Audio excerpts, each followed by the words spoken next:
రక్తం ఎక్కడ దొరకదు. అది పరిశుద్ధమైన రక్తం కావాలా, ఏ పాపం లేని రక్తం కావాలా. మనుషులు పాత నిబంధన లెక్కలోకి వచ్చేలకే మనిషి పాపం చేసి వాళ్ళ పాపాన్ని బట్టి ఒక ఎద్దును, ఒక గొర్రెను, ఒక మేకపిల్లను, ఒక పావురాయను బలిగా అర్పించేవాళ్ళు. ఆ విధంగా మనిషి పాపం చేయటం, బలి అర్పించటం ఆ విధంగా జరుగుతుంది. ఎందుకంటే పోయేది ఎదుటోళ్ళ ప్రాణం కాబట్టి మనిషి ఎన్నిసార్లైనా పాపం చేస్తాడు, ఎన్నిసార్లైనా దానికి ఆ పాపానికి పరిహారాన్ని చేసుకుంటాడు. రెఫరెన్స్లు చెప్పాలంటే సమయం లేదు కాబట్టి నేను క్లుప్తంగా ముందుకెళ్తాను. పౌలు గారు అంటాడు, గొర్రెల యొక్క రక్తం ద్వారా కానీ మనుషుల యొక్క రక్తం ద్వారా యాజకుడు తీసుకొని ఆ మనుషుల పాపానికి పరిహారం చేస్తాడులే కానీ మన ప్రధాన యాజకుడు అయితే ఒకేసారి ఆయన సొంత రక్తాన్ని తీసుకొని ఆ పాపానికి పరిహారం చేశాడు. అది ఎలాంటి రక్తం కావాలంటే దాని గురించి ఒకటి క్లుప్తంగా చెప్తాను. ప్రభు అయిన యేసుక్రీస్తు ఈ లోకానికి రావటానికి, మనిషి జన్మించాలి అంటే, ఒక స్త్రీ గర్భాన్ని ధరించాలి అంటే స్త్రీ పురుషుడు కలిస్తేనే గర్భాన్ని ధరించేది. పురుషుడితో పని లేకుండా పరిశుద్ధాత్మ ద్వారా కన్య అయిన మరియమ్మ గర్భాన్ని ధరించి యేసుక్రీస్తుని కంది. చూడండి, ఆదాము, దేవుడు మొట్టమొదటిగా ఆదాము చేసినప్పుడు మనిషికి స్వేచ్ఛనిచ్చాడు. ఆ తోటలో సమస్తాన్ని మీరు ఏలమన్నాడు, సమస్తాన్ని మీరు తినమన్నాడు. అయితే అన్నీ దేవుడు మనిషికి ఇచ్చాడు. మీ ఇష్టం అన్నాడు. అయితే ఒక్కటే చేయొద్దన్నాడు. ఏదైతే దేవుడు చేయొద్దని చెప్పాడో అదే మనిషి చేశాడు. సమస్తాన్ని, ఆ ప్రతి ఒక్క వృక్ష ఫలాన్ని దేవుడిచ్చాడు. ఆ ఒక్కటే తినొద్దన్నాడు. ఆ మనిషి ఎటు తిరిగినా ఆమెకి ఆ పండే కనబడుతున్నది కానీ ఇక రెండోది కనబడట్లేదండి. చూడండి, సహజంగా మనుషులు ఇది వద్దు అంటే దాని మీదనే ఎక్కువగా మనిషికి ఇష్టం ఉంటుందండి. నాకు షుగరు దాదాపు 400 పైన ఉంటుంది. నేను థమ్సప్ తాగకూడదు, అయినా తాగుతుంటా. మనిషికి ఏదైతే హానికరమో అది మనిషి చేస్తుంటాడండి. ఆ విధంగా వద్దన్న ఆ పండు తింది దేవునితోటి సహవాసాన్ని కోల్పోయారు వాళ్ళు. ఆమె తింది ఆదాముకు పెట్టింది. ఎప్పుడు ఇనే మాటలే. అయినా దేవుడు ఏ విధంగా ఎవరితోటి ఎలా మాట్లాడతాడో దేవుడు తెలుసు. ఎప్పుడు ఇనే మాటలు కదా అని నిర్లక్ష్యం చేయొద్దు. ఆమె తింది ఆయనకి ఇచ్చింది. ప్రతిరోజు దేవుడు సాయంకాలం పూట చల్లపూట వచ్చి వాళ్ళతోటి సహవాసం చేసి వెళ్ళేవాడు. ఆ రోజు కూడా వచ్చినప్పుడు కనపడిన వాళ్ళు దేవుడు పిలిచాడు, ఆదాం ఎక్కడున్నావంటే, అయ్యా నువ్వు పిలిచినప్పుడు నేను దిగంబరినై ఉన్నాను, నేను చెట్టు చాటున దాక్కున్నానయ్యా అంటాడు. ఎవరు చెప్పారు నువ్వు దిగంబరమని? నేను తినొద్దన్న పండు నువ్వు తిన్నావా అంటే ఆదాం చెప్పాల్సిన సమాధానం ఏంటంటే, తిన్నానయ్యా, పొరపాటు అయిందని చెప్పాలా. అలాంటిది ఆదాం ఒప్పుకోలేదండి. ఒప్పుకోకుండా నువ్వు నాకు ఇచ్చావు కదా, ఆమె ఇచ్చింది, నేను తిన్నాను. అక్కడ మొదలైందండి. వీళ్ళు చేసి వాళ్ళ మీద వేయటం, వాళ్ళు చేసి వాళ్ళ మీద వేయటం, వాళ్ళు చేసి వాళ్ళ మీద వేయటం, అక్కడ నుంచి స్టార్ట్ అయింది. తప్పు చేసినాడు, తప్పును ఒప్పుకునే ఆ స్వభావం మనిషికి ఉండలేదండి. దేవుడే ఆయన సమస్తాన్ని చేశాడు. ఆయన చేసిన సమస్తం కూడా దేవునికి మంచిదిగా ఎంచబడింది. అయితే నరుడు ఒంటరిగా ఉండటం మంచిది కాదు అని దేవుడే అనుకున్నాడు. అయితే మనిషి మాత్రం ఒప్పుకునే స్వభావం ఏ మనిషికి కూడా ఉండలేదండి. ఏ మనిషికి ఉండలే. టైం అయిపోయింది. ఏ మనిషికి కూడా ఉండలేదు.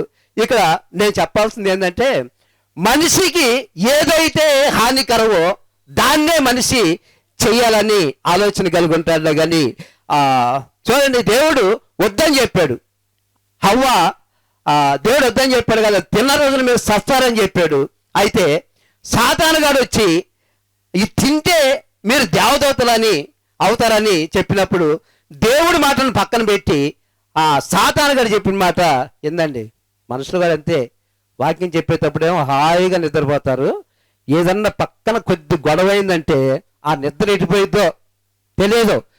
దేవుడి మాట వినరండి, దేవుడి మాట వినరు. ఈ లోక సంబంధమైన మాటలు వీటి మీద పెట్టిన శ్రద్ధ దేవుని వాక్యం మీద పెట్టరండి. హవ్వ చేసింది అదే. దేవుడు వద్దన్నాడు, తిన్న రోజు నువ్వు చస్తావన్నాడు. అయితే అపవాది గారు చెప్పిన మాటని దాన్ని తింది. అందుకని వాళ్ళు పాపంలో పడ్డారు. ఆ పాపం వచ్చింది. అది పోవాలంటే ఒక పరిశుద్ధమైన రక్తం కావాలి. కాబట్టి మన ప్రభు అయిన యేసుక్రీస్తు ఏ పాపం లేకుండా కన్య అయిన మరియకి జన్మించాడు. కన్య గర్భాన్ని ధరించింది, ఒక కుమారుడికి కంది. ఆయన మన ప్రభు అయిన యేసుక్రీస్తు ఆయన పుట్టుక వేరు, ఆయన జీవితం వేరు, ఆయన మరణం వేరు, ఆయన పునరుద్ధానం వేరు. ఆయనలాగా పుట్టిన వ్యక్తి లేడు, ఆయనలాగా జీవించిన వ్యక్తి లేడు, ఆయనలాగా మరణించిన వ్యక్తి లేడు. మరి ఈ మాటలు మనం తీసుకుందాం. మనిషి ద్వారా పాపం వచ్చింది కాబట్టి, మనిషి ద్వారానే మృతుల పునరుద్ధానం కావాలి. కాబట్టి మన ప్రభు అయిన యేసుక్రీస్తు పరిశుద్ధంగా మగ మనిషితో పని లేకుండా, పురుషునితో పని లేకుండా పరిశుద్ధాత్మ ద్వారానే ఆ మరియ గర్భాన్ని ధరించిందండి. మరియ గర్భాన్ని ధరించింది. కన్యకి గర్భాన్ని ఇచ్చాడు దేవుడు. వృద్ధాప్యంలో ఉండ ఎలిజబెత్కి గర్భాన్ని ఇచ్చాడండి దేవుడు. మన దేవుడు ఆషామాష దేవుడు కాదండి. మన దేవుడిని వెంబడించేటప్పుడు ఆషామాషగా వెంబడించకూడదు. దేవుడు చెప్తాడు, స్వయంగా ఆయనే చెప్తున్నాడు, నన్ను మీరు పరిశోధన చేసి తెలుసుకోండి. ఏ ఆషామాషగా నన్ను వెంబడించవద్దు, పరిశోధన చేయండి. నన్ను నాకు ముందు దేవుళ్ళలో కానీ నాకు తర్వాత దేవుళ్ళలో కానీ నా లాంటి దేవుడు ఎవరైనా ఉన్నారా అని నన్ను పరీక్ష చేసి తెలుసుకోండి అని చెప్తున్నాడు. ఈ ఒక్క మాట చదివి నేను ముగిస్తాను. యెషయా గ్రంథం 43:10 ఒకసారి చూడండి. ఒక్క మాట చెప్పి నేను ముగిస్తే అయిపోయింది.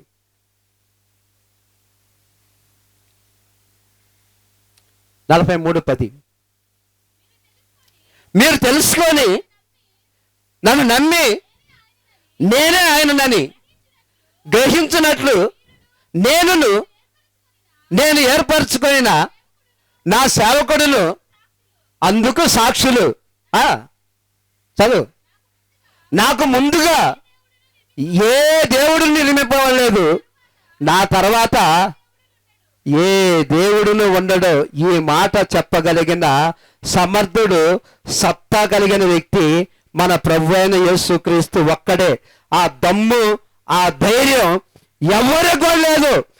నాకు ముందు కానీ నాకు తర్వాత కానీ నా లాంటి దేవుడు ఇంకెవరు ఉండరేమో, మీరు తెలుసుకోండి అంటున్నాడు. నన్ను రుచి చూసి తెలుసుకోండి అంటున్నాడండి. యెహోవా ఉత్తముడని ఏం చేయాలా?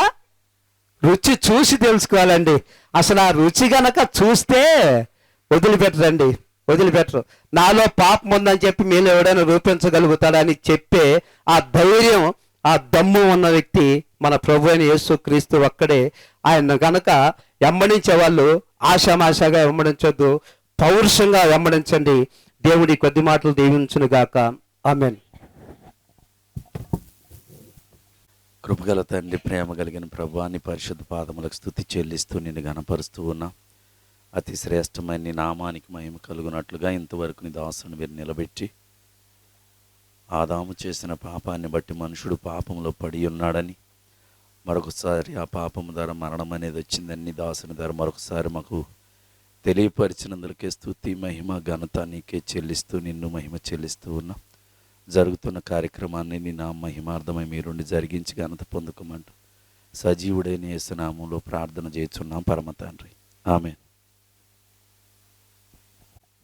సమయంలోనికి మరి మన మధ్య ఒంగోలు నుండి ఈ స్థలం వద్దకి వచ్చినటువంటి దైవ సేవకులు చంద్ర గారు, పాస్టర్ గారు మన మధ్య ఉన్నారు. మరి విలువైనటువంటి సందేశాన్ని అందిస్తూ ఉండగా శ్రద్ధగా విని ఆత్మీయ జీవితాల్లో బలపడాలని దేవుని పేరట తెలియజేస్తూ ఈ సమయాన్ని అయ్యగారికి అప్పగిస్తూ ఉన్నా. అవకాశాన్ని ప్రభు మనకు అనుగ్రహించారు. అందును బట్టి ప్రభువుకి స్తోత్రం చెల్లిస్తున్నాను. పండగ అయిపోయింది, జనవరి 1 అయిపోయింది, మొదటి ఆదివారం కూడా అయిపోయింది. ఇక వాక్యం అంటే కొంచెం కష్టమే. కానీ ఎందుకో మరి దేవుడు అనుమతించాడు కాబట్టి తప్పనిసరిగా మనం ఆసక్తిగా దేవుని మాటలు వినటం అనేది ఎంతో అవసరం. దేవుడు మనల్ని సజీవులుగా ఉంచాడు అంటే మన పట్ల దేవుని యొక్క ఉద్దేశం ఏదో ఉంది. ఈ రాత్రి వచ్చినటువంటి మనకి, చేరి వచ్చినటువంటి మనందరికీ దేవుని యొక్క ఆశీర్వాదకరమైనటువంటి, మన ఆత్మీయ జీవితాలకు మేలుకరమైనటువంటి ఒక మాటైనా కానీ దేవుని వాక్యంలోంచి ప్రభువు మనతో మాట్లాడతాడని నేను నమ్ముతూ మీ ఎదుట నిలబడుతున్నాను. ఏదో డిస్టర్బెన్స్గా ఉన్నట్టుంది మైక్, లేదా? బైబిల్ గ్రంథంలో ఆఖరి గ్రంథం అయినటువంటి ప్రకటన గ్రంథం, మనకు తెలిసినటువంటి వాక్య భాగం 14వ అధ్యాయము 13వ వచనాన్ని నేను చదువుతున్నాను. అంతటా ఇప్పటి నుండి ప్రభువునందు మృతినందు మృతులు ధన్యులని వ్రాయమని పరలోకం నుండి ఒక స్వరము చెప్పగా వింటిని. నిజమే, వారు తమ ప్రయాసములు మాని విశ్రాంతి పొందుదురు, వారి క్రియలు వారి వెంట పోవునని ఆత్మ చెప్పుచున్నాడు. చిన్న ప్రార్థన చేద్దాం. మమ్మల్ని మిక్కిలిగా ప్రేమించిన మా ప్రియ పరలోకపు తండ్రి, మీ ముద్దు కుమారుడు మా రక్షకుడైనటువంటి యేసుక్రీస్తు ప్రభువారి అమూల్యమైనటువంటి నామంలో ఈ రాత్రికాల సమయం తండ్రి ప్రభా, దీనదాసురాలు ప్రియ తల్లి మరియమ్మ గారిని మీ సన్నిధికి పిలుచుకొని తండ్రి ప్రభా, 3వ సంవత్సరాన్ని బట్టి యెహోవా ఇచ్చెను, యెహోవా తీసుకొనిను, యెహోవా నామమునికే మహిమ కలుగునుగాకని ఆనాడు యోబు కీర్తన పాడినట్లుగా తండ్రి ప్రభా, మీ కార్యాలను బట్టి మేము స్తుతిస్తున్నాం. అదే సమయంలో విడిచి ఉన్నటువంటి కుటుంబం వారు ఆదరించబడాలి కాబట్టి తండ్రి ప్రభా, మా జీవితాల్లో మరణము ప్రాముఖ్యమైనది గనుక బ్రతికి ఉన్నటువంటి ప్రతి మనిషి తన జీవిత మరణాన్ని గురించి ఆలోచన చేయమని మీ పరిశుద్ధ గ్రంథం తేటగా హెచ్చరిస్తుంది కనుక తండ్రి ప్రభా, మరణాన్ని విడిచిన యేసుక్రీస్తు ప్రభువాన్ని ఈ రాత్రికాల సమయం మేము జ్ఞాపకం చేసుకోవటం, ఆ నీతిమంతుని గురించి సువార్త ప్రకటించటం ఎంతైనా అవసరమై ఉండగా ఈ కార్యాన్ని ఆలోచించి మీ బిడ్డలు ఏర్పాటు చేసేటువంటి ప్రార్థనా కూడికను బట్టి మీకు వందనాలు తండ్రి ప్రభా. ఇంతవరకు మీ దాసులు అందించిన మంచి మాటలను బట్టి ప్రభా మీకు వందనాలు, పాడిన పాటలను బట్టి కూడా మీకు వందనాలు. మీ లేఖనాలను చదవబోతుండగా తండ్రి ప్రభా, వాటిని వివరించటకు శక్తి చాలదు, కానీ మీ ఆత్మచేత మాకు కావలసినటువంటి ఉపదేశం అందించమని తండ్రి, అన్ని విషయాల్లో మీ కృపను అనుగ్రహించమని, పాపికి మారు మనసు, రక్షించబడినటువంటి వ్యక్తులకు ఉద్యోగం దయచేయమని, కుటుంబానికి నిరంతరమైనటువంటి ఆదరణ దయచేయమని యేసుక్రీస్తు ప్రభువారి అమూల్యమైనటువంటి నామములో స్తోత్రములు చెల్లించి ప్రార్థించి అడిగి వేడుకొనుచున్నాము తండ్రి, ఆమెన్. క్రీస్తునందు ప్రియ సోదరి సోదరులారా, బైబిల్ గ్రంథం 66 గ్రంథాల్లో ఆఖరి గ్రంథమైనటువంటి ప్రకటన గ్రంథంలో దేవుడు క్రొత్త నిబంధన సత్యాలను అనేకం వ్రాసి ఉంచాడు. ఆయన ఈ విషయాలను యోహాను ద్వారా తెలియజేస్తున్నాడు, కానీ మాట్లాడుతుంది ఎవరు? పరిశుద్ధాత్మ దేవుడే. యోహాను జరగబోతున్నటువంటి సంగతులను ఆత్మ ద్వారా ఆయన ప్రవచించి మాట్లాడుతున్నాడు. నేను ఒకసారి విన్నాను, లోకంలో ఒక ప్రవక్త, ఆయన గొప్ప ప్రవక్త, గొప్ప మత ప్రవక్త, ఆయన జీవితంలో ఒక ప్రవచనం చెప్పాడు. జీవితం అంతా కూడా ఒక ప్రవచనం చెప్పాడు, కానీ ఆ ప్రవచనం జరగలేదు అని. కానీ బైబిల్ గ్రంథం యేసుక్రీస్తు ప్రభువారు ఆయన చెప్పినటువంటి ప్రవచనం అనగా జరగబోయేదాన్ని ముందుగానే తెలియచెప్పటం. అది జరగబోయేటువంటి ముందుగా చెప్పినటువంటి యేసుక్రీస్తు ప్రభువారు చెప్పిన ఏ ప్రవచనంలో ఏమాత్రము ఒక దీర్ఘమైనా కానీ, పొల్లైనా కానీ, హచ్చైనా కానీ ఏది కూడా ఇంతవరకు నెరవేరకుండా ఉండలేదు. ఎందుకంటే ఆ మాటలు యథార్థమైనటువంటివి. అది అంత్యదినాల్లో మాట్లాడవలసింది పరిశుద్ధాత్మ దేవుడు. దేవుని యొక్క ఆత్మస్వరాన్ని వినగలిగినప్పుడు దేవుని సంఘాలు జీవాన్ని పొందుతాయి. అనేక మంది ప్రభువులోకి నడిపించబడతారు. ఇక్కడ పరిశుద్ధాత్మ దేవుడు ఆయన మాట్లాడుతున్నాడు ఏమని, ఇప్పటి నుండి క్రీస్తునందు మృతి నుండి మృతులు ధన్యులు అని పరలోకం నుండి ఒక స్వరము చెప్పగా వింటిని. అది పరలోకం నుండి వచ్చిన స్వరము. ఆ వచ్చినటువంటి స్వరాన్ని విన్నటువంటి యోహాను ఆత్మ ద్వారా మాట్లాడుతున్నాడు.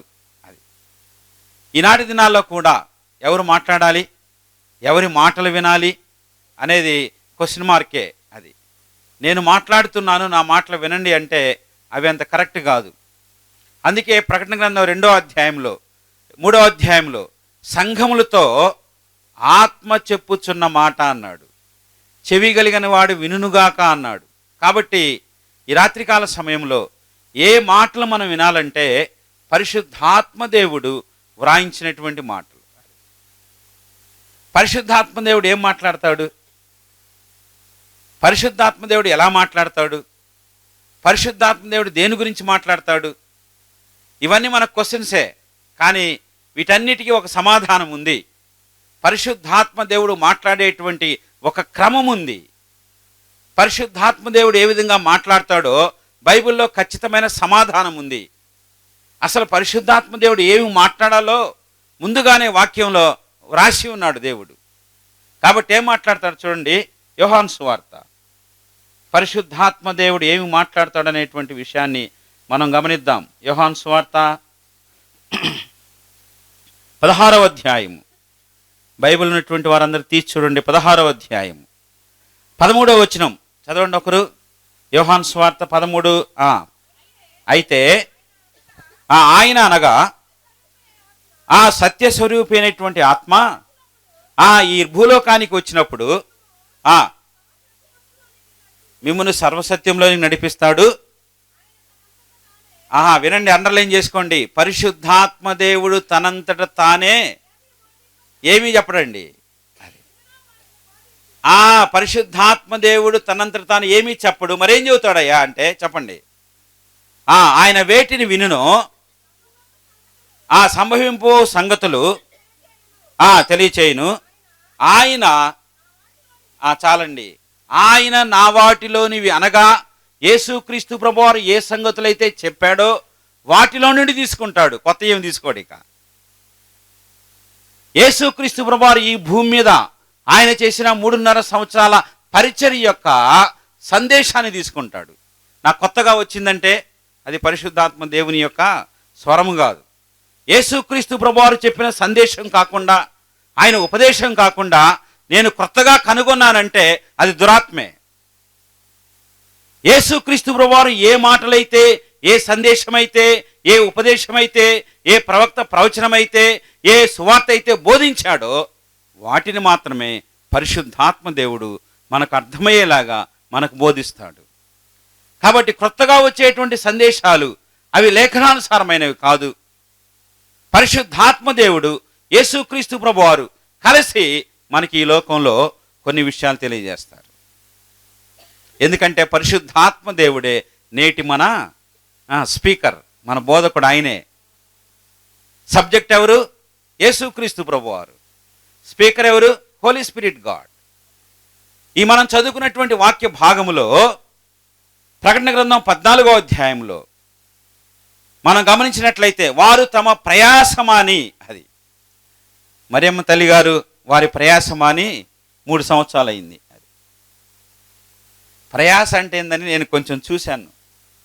ప్రయాస అంటే కష్టం, ప్రయాస అంటే శ్రమ. అది ఆమె తన యొక్క భూమి మీద తన యొక్క ప్రయాసమాని, పరలోకములో ఆమె కష్టమాని ఆమె విశ్రాంతిలో ఉన్నారు.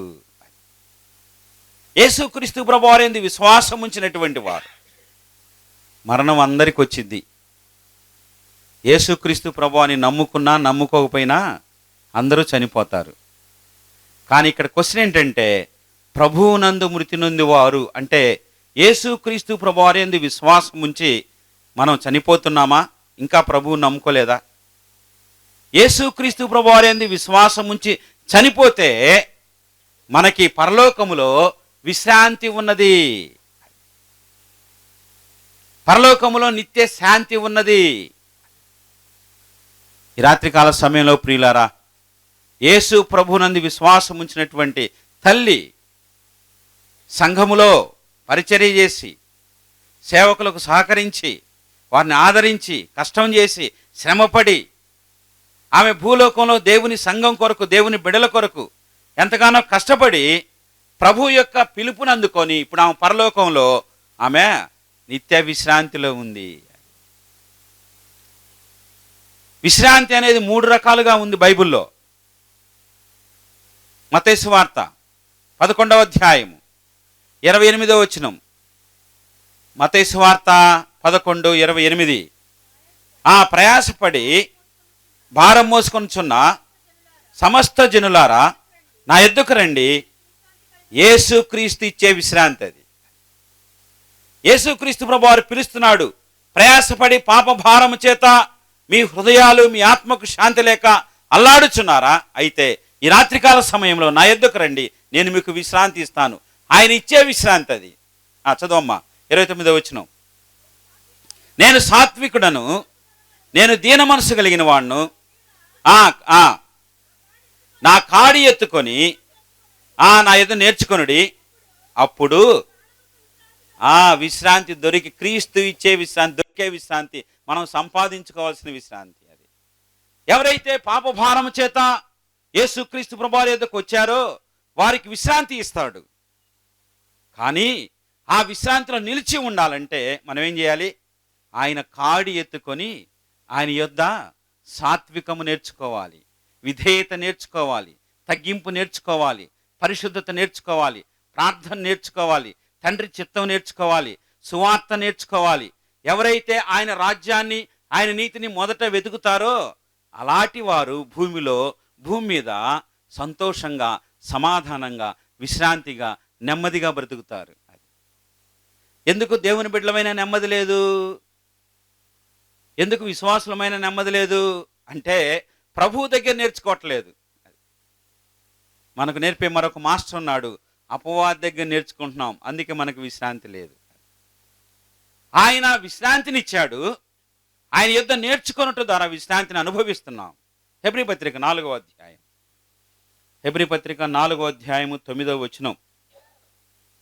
హెబ్రీ పత్రిక 4:9. కాబట్టి మనకు మరొక విశ్రాంతి నిలిచి ఉన్నది, రాబోతుంది విశ్రాంతి.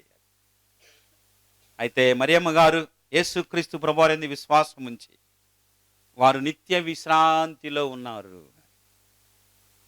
ప్రియులారా, ఈ భూలోకంలో నీవు జీవించినంత కాలం యేసుక్రీస్తు ప్రభువారు నీ హృదయంలో లేకపోయినట్లయితే, మారు మనసు పొందకపోయినట్లయితే నీ జీవితానికి శాంతే లేదు, సమాధానమే లేదు.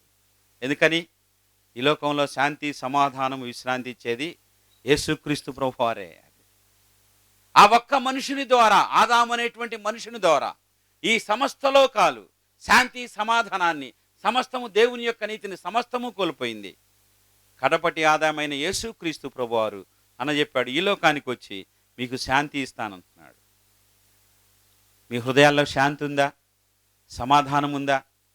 లేకపోయినట్లయితే ఈ రాత్రికాల సమయం మీటింగ్ అయిన తర్వాత రండి. నేను ఇంకా ప్రభువు నమ్ముకోలేదు, మారు మనసు పొందలేదు, నా జీవితాల్లో శాంతి, సమాధానం లేదని అడిగితే మీరు హృదయముతో, విశ్వాసముతో చిన్న ప్రార్థన చేస్తే ప్రభు ఉచితంగా మీ జీవితాల్లో సమాధాన స్థితి ఇస్తాడు. లేకపోయినట్లయితే నీవెక్కడ ఉన్నావు? కాలు జారు చోటనే ఉన్నావు. ఒకవేళ ఈ రాత్రి దేవుడు నిన్ను పిలిస్తే నీవు కాలు జారితే ఎక్కడ ఉంటావంటే నిత్య నరకాగ్నిగుండంలో ఉంటావు. దేవుడు నిన్ను ఆ స్థితిని మార్చడానికి ఈ రాత్రి మీటింగ్ ఏర్పాటు చేశాడేమో. వారు నిత్య విశ్రాంతిలో ఉన్నారు. తర్వాత ఒక మాట ఉంది కదా, ఏం మాట అది?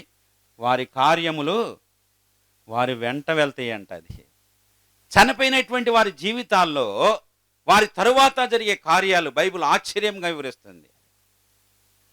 ఒక వ్యక్తి చనిపోయిన తర్వాత జరిగేటువంటి కార్యాలు బైబిల్లో కొంతమంది చనిపోయినప్పుడు వారి జీవితాల్లో తర్వాత జరిగినటువంటి సంగతులు. అది అంటే బైబిల్లో చనిపోయిన తర్వాత జరిగే కార్యాలంటే చనిపోయిన తర్వాత జీవితం ఉందని బైబిల్ చెప్తుంది.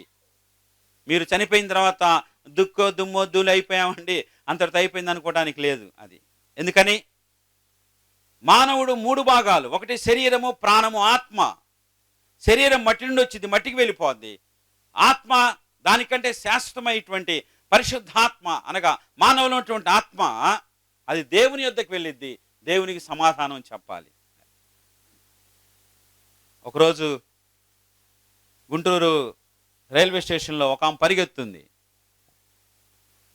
రైల్వే పోలీసులు వెనకాల పడుతున్నారు, ఓమ్మో ఆగో ఆగో కానీ ఈ లోపు ఒక పాస్ గారు చూశారు, ఆయన కూడా పరిగెత్తున్నాడు ఏం జరుగుతుందని. ఏమా ఎక్కడికి వెళ్తున్నావు నువ్వు అని అడిగారు వాళ్ళు. అడిగితే నేను చచ్చిపోవాలనుకుంటున్నానండి అని. ఎందుకు చచ్చిపోవాలనుకుంటున్నామని, నేను చచ్చిపోయి నేను దెయ్యమయ్యి మత్తకు పట్టాలయ్యా అంది. మరి పాస్టర్ గారు పరిగెత్తే, ఓమ్మో ఆగాగు, చచ్చిపోతే దెయ్యం అవుతారని ఎవరు చెప్పారు?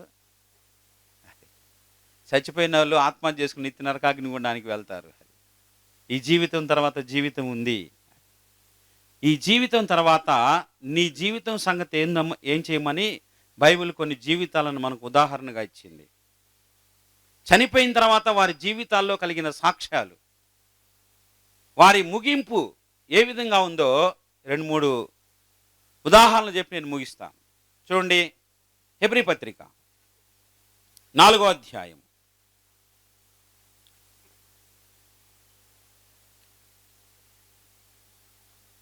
హెబ్రీ పత్రిక 12వ అధ్యాయం. హెబ్రీ పత్రిక 12వ అధ్యాయము 24వ వచనం. ఆ క్రొత్త నిబంధనకు మధ్యవర్తి అయిన యేసు నొద్దకును హేబేలు కంటే మరి శ్రేష్టముగా పలుకు ప్రోక్షణ రక్తమునకు. హేబేలు చనిపోయాడు కదమ్మా. హేబేలుని చంపింది ఎవరు అమ్మా? హేబేలుని చంపింది ఎవరు ఎవరమ్మా? కయ్యనని చెప్పాక నన్నని చెప్పండి. బ్రదరన్ సహోదరులు అనేక మంది ఈరోజు తోటి వారి మీద ఎన్నో నెపాలు, అపవాదులు. క్రైస్తవ్యాన్ని, దేవుని యొక్క ప్రేమను మనం పాడు చేయకూడదు. సహోదరులను క్షమించాలి, ప్రేమించాలి, వారి కొరకు ప్రార్థన చేయాలి. ఈనాడు ఎందుకు ఇన్ని కొట్లాటలు, ఎందుకు ఇన్ని గొడవలు, ఎందుకు ఇన్ని సమస్యలు? మన గ్రామంలో సంఘానికి 75 లక్షలు ఇచ్చారు. ఎంతన్నా? ఎందుకు ఇచ్చారనుకున్నారు? 50 లక్షలు కోర్టులకు పెట్టమని. 75 లక్షలు ఒక సంఘానికి కానుకగా ఇస్తే ఏం చేస్తున్నారు? కోర్టులు ఎవరి మీద? సహోదరుల మీదే. కయ్యూను అనేటువంటి దుష్టుని సంబంధి తన సహోదరునైనటువంటి హేబేలు మీద పడి చంపాడు. హేబేలు యొక్క రక్తము, హేబేలు చనిపోయిన తర్వాత ఏం జరిగింది? హేబేలు యొక్క రక్తము దేవునికి మొర్రబెడుతుంది. చనిపోయిన తర్వాత, హేబేలు చనిపోయిన తర్వాత హేబేలు యొక్క రక్తము దేవునికి ప్రార్థన చేస్తుంది. మీకు తెలుసా, ఒక మనిషి చనిపోయాడు అన్న తర్వాత అరగంట సేపు అతని బ్రెయిన్ బ్రతికే ఉంటుంది. ఇంకా చనిపోయాడు అన్నా కానీ బ్రెయిన్ చచ్చిపోదు. అందుకే చనిపోయిన తర్వాత కూడా కొంతమంది లెగుస్తారు. కారణం ఏంటంటే ఆ 30 నిమిషాల లోపు కనుక మనం ఇవ్వాల్సినటువంటి ట్రీట్మెంట్ ఇస్తే అతను బ్రతుకుతాడండి. అది దేవుని కృప ఏర్పాటు. అది ఇంకా ఆఖరిగానైనా కానీ అది దేవుడు ఎంత కృప కలిగిన వాడు. చనిపోయిన తర్వాత కూడా ఒక 30 నిమిషాల్లో డాక్టర్ ప్రయత్నం చేస్తే బ్రతికేటువంటి ఆయుష్ కలిగినటువంటి శరీరాన్ని దేవుడు మనకి ఇచ్చాడు. దేవునికి స్తోత్రం చెప్పండి. అప్పుడైనా మారు మనసు పొందుతావేమో, మరలా తెలుసుకుంటావేమో అని. హేబేలు చనిపోయాడు, ఆయన రక్తం భూమిలో నుండి మొరబెడుతుంది. ఏమని మొరబెడుతుంది? కయ్యీను విషయం ఏమిటి, నా అన్న విషయం ఏమిటి, అతను చంపివేశాడు, అతనికి తీర్పు ఏమిటి అని మొర్రపెడుతుంది. కానీ చనిపోయిన తర్వాత హేబేలు యొక్క స్వరము, ఈ చనిపోయినటువంటి హేబేలుకి బైబిల్ ఒక పేరు పెట్టింది. ఏం పేరు? నీతిమంతుడు. బాబు, అమ్మ, నువ్వు చనిపోయిన తర్వాత నీకేం పేరు పెడతారు? కేసనపల్లిలో ఒకరోజు సమాధి కార్యక్రమం చేస్తున్నాను. నేను మట్టి తీసుకొని తండ్రి యొక్కయో కుమారుని యొక్కయో పరిశుద్ధాత్మ యొక్క నామమున మట్టి నుండి వచ్చిన ఈ శరీరాన్ని మట్టికి సమర్పిస్తున్నాను. మట్టి ఏం కాదు, మట్టి సౌండ్ రాలా, గాజు గ్లాస్ సౌండ్ వచ్చింది, గ్లాస్ సౌండ్ వచ్చింది, సీసా సౌండ్ వచ్చింది. ఇదేందని కళ్ళు తెరిశాను.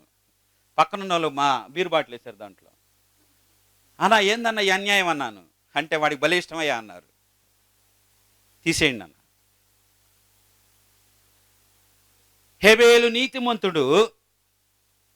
కావురులో ఉన్న దేవుని బిడలారా, యేసుక్రీస్తు ప్రభువారి యొక్క రక్తము ద్వారా నువ్వు కడగబడితే నీవు చనిపోయిన తర్వాత నీ పేరు కూడా నీతిమంతుడు నీతిమంతురాలవు. ఎందుకని? మన నీతి క్రియలు మురికి గుడ్డలు. నీ నీతి క్రియలు భక్తి కలిగినటువంటి దానివి, భక్తిమంతురాలు నువ్వు అనుకుంటే అవి దేనికి పనికిరావు. యేసు క్రీస్తు ప్రభువారి యొక్క రక్తంలో కడగబడి, ఆయన ఆత్మ ద్వారా కడగబడి, పరిశుద్ధపరచబడి, వాక్యం చేత పవిత్రపరచబడితే తప్ప నీవు నీతిమంతుడు కాలేవు. ఆ చనిపోయినటువంటి హేబేలు ఆయన ప్రార్థన చేస్తున్నప్పుడు దేవుడు ఆ ప్రార్థనను విన్నాడు అండి. కానీ హేబేలు కంటే శ్రేష్టమైనటువంటి యేసుక్రీస్తు ప్రభువారు ఆయన్ని జ్ఞాపకం చేసుకోవాలి. ఎందుకని? హేబేలు కంటే శ్రేష్టముగా పలిగేటువంటి రక్తం యేసుక్రీస్తు ప్రభువారు కూడా కల్వరి శిలువలో మనందరి కోసం తన యొక్క రక్తపు బొట్టును, రక్తపు ధారలు కార్చాడు. కానీ ఏమన్నాడు? తండ్రి, వీరేమి చేయుచున్నారు ఎరుగరు గనుక క్షమాపణ కోరుకున్నాడు ఆయన. హేబేలు మనకు జ్ఞాపకం చేస్తున్నాడు, కల్వరి శిలువలో చనిపోయిన యేసుక్రీస్తు ప్రభువారి యొద్దకు రండి, క్షమాపణ పొందండి అని. ఈ రాత్రి మంచి అవకాశం. క్షమాపణ పొందితే నీవు పరలోకానికి అర్హుడవుతావు. చూడండి, బైబిల్లో మరొక మాట చూద్దాం. రాజుల గ్రంథం, 2వ రాజుల గ్రంథం 13వ అధ్యాయం 21వ వచనం.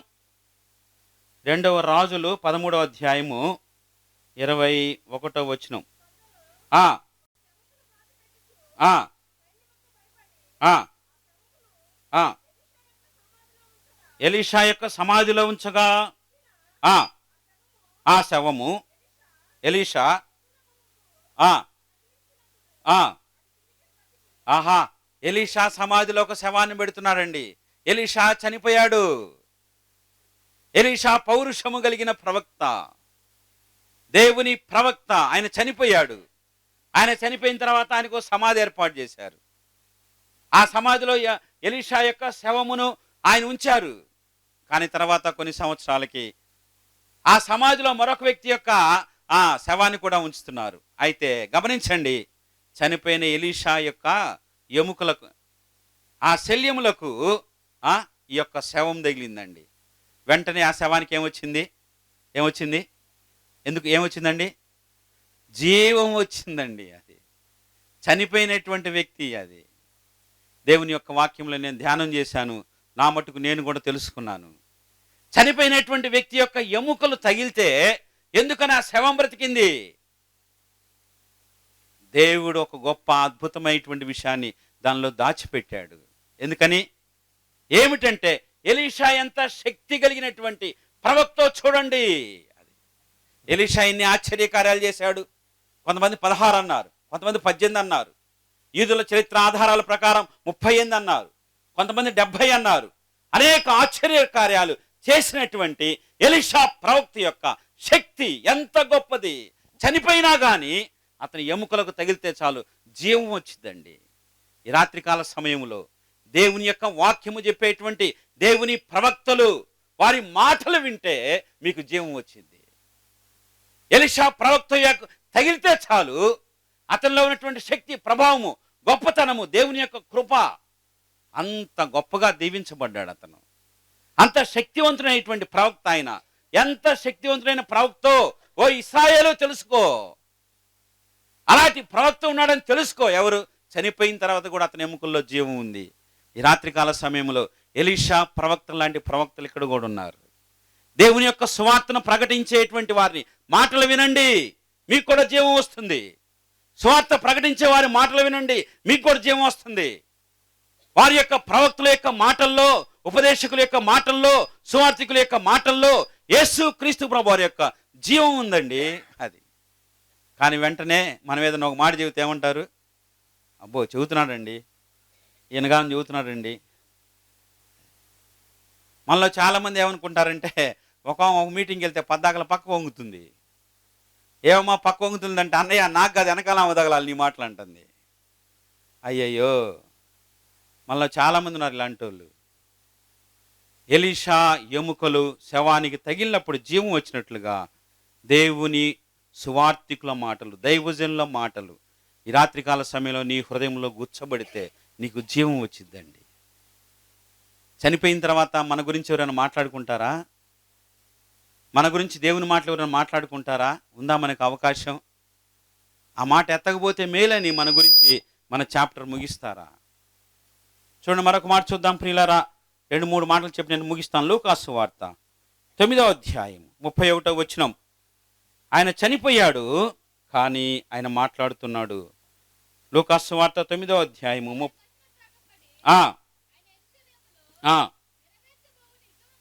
నెరవేర్చబోవు నిర్గమును గూర్చి మాట్లాడుచుండిరి.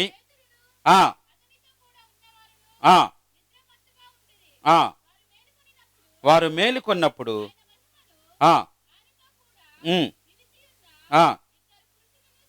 ఇక్కడ మోషే మాట్లాడుతున్నాడు, ఏలియాలు మాట్లాడుతున్నాడు. వాళ్ళు చనిపోయారండి. మోషే ఎట్లా చనిపోయాడు?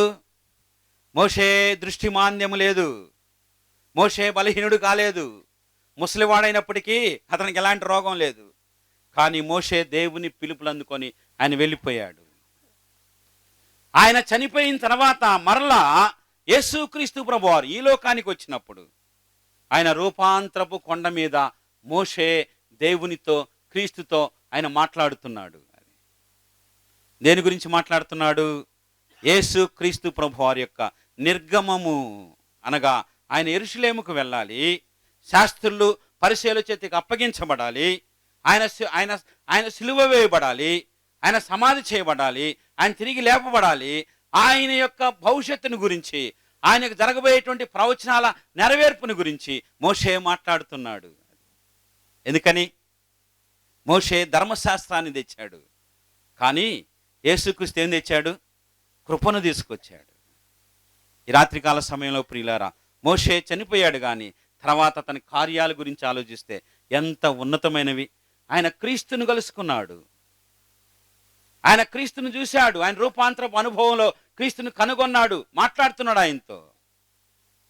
యేసుక్రీస్తు ప్రభువారి యొక్క జరగబోయేటువంటి ఆయన శిలువ దర్శనాన్ని గురించి ఆయన మాట్లాడుతున్నాడు. ఆయన ఏం మాట్లాడుతున్నాడు తెలుసా? అది ఆయన మాట్లాడే తండ్రి మాట్లాడుతున్నాడు. ఎవరు ఆయన? ఇతడు నా ప్రియ కుమారుడు, ఇతని యందు. ఎందుకని ఆ మాట అన్నాడు? పేతురు, యోహాను, యాకోబులకు ఆయన ఎవరు అర్థం కాలేదు, మోషేకు అర్థమయ్యాడు. ఎవరైనా? యేసుక్రీస్తు ప్రభువారు. ఎవరైనా? ధర్మశాస్త్రంనకు సంపూర్ణత.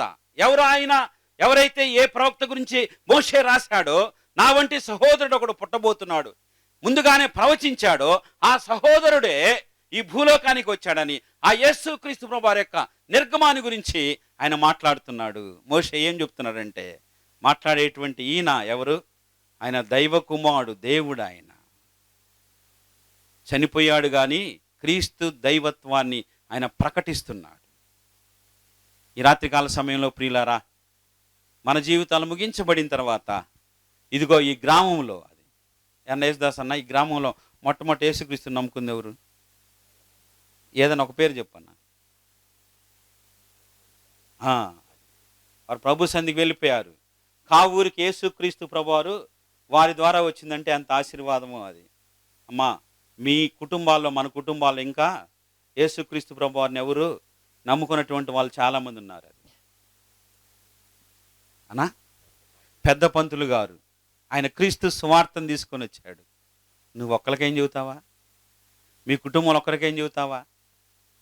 మా కుటుంబాలు 5 కుటుంబాలు, 5 తాతలు, 100 మంది కుటుంబం. మేము ప్రతి సంవత్సరం నడినెత్తి నుండి అరికాల దాకా పెద్ద జుట్టు పెంచుకొని ఆ జుట్టు మొత్తం సెగ్గట్టుకొని తిరుపతి పోయి ఇచ్చి రావాలి. నడి రోడ్లో నాటకాలు ఆడే బ్యాచ్ మాది. బండారు రామారావు గారు మాకు బంధువు.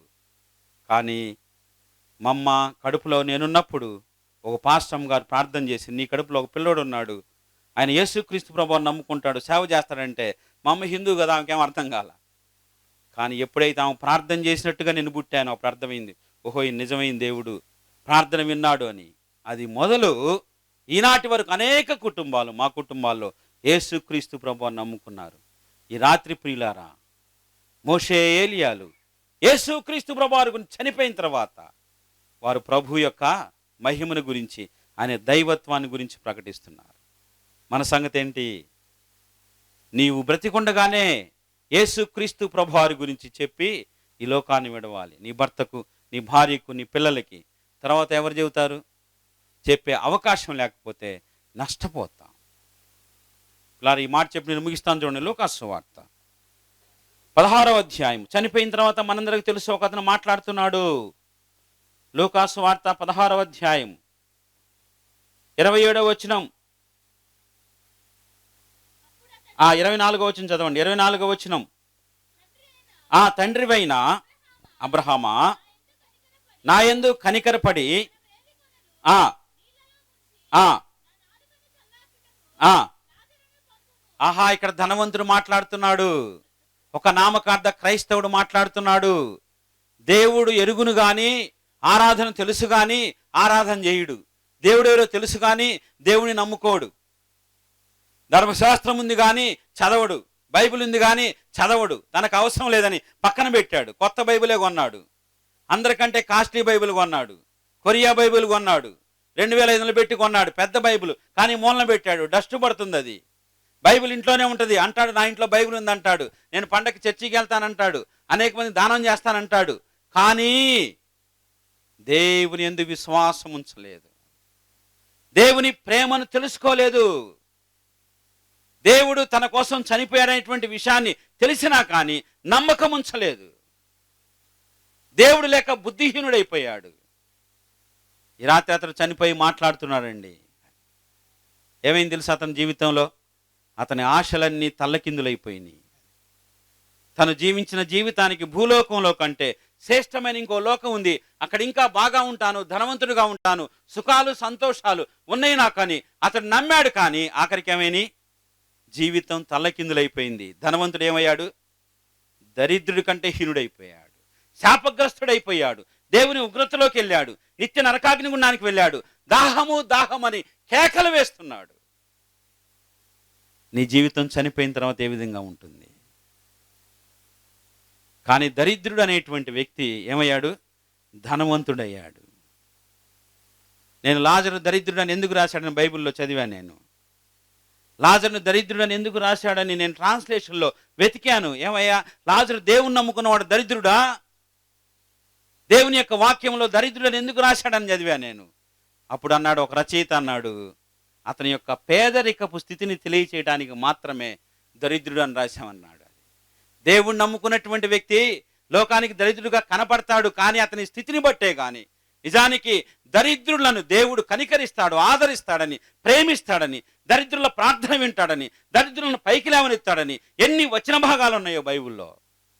ఈ రాత్రికాల సమయంలో చనిపోయిన ధనవంతుడు, మత భక్తిపరుడు, పరిసయుడు మనకు బోధ చేస్తున్నాడు. నేను భూలోకంలో బాగానే ఉందనుకున్నా కానీ చనిపోయిన తర్వాత నేను నిత్య నరకాగ్నిగుండంలో అల్లాడుచున్నాను. ఈ రాత్రి ప్రియ సహోదరి సహోదరులారా, ఇది నిజము, ఇది వాస్తవం, ఇది కథ కాదు, ఇది యథార్థము.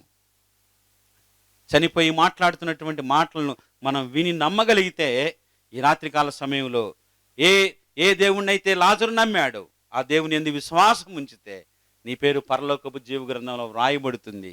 ఈ లోకాన్ని విడిచిన వెంటనే మార్పు చెంది పరలోకానికి వెళ్ళిపోతాం. చూడండి, ఒక మాట చెప్పి ముగిస్తాను. ప్రకటన గ్రంథం 5వ అధ్యాయం. ప్రకటన గ్రంథం 5వ అధ్యాయము 10వ వచనం. ఆ పెద్దలు నీవు ఆ గ్రంథమును తీసుకొని దాని ముద్రను విప్పుటకు యోగ్యుడవు, వధింపబడిన వాడవై ప్రతి వంశములోను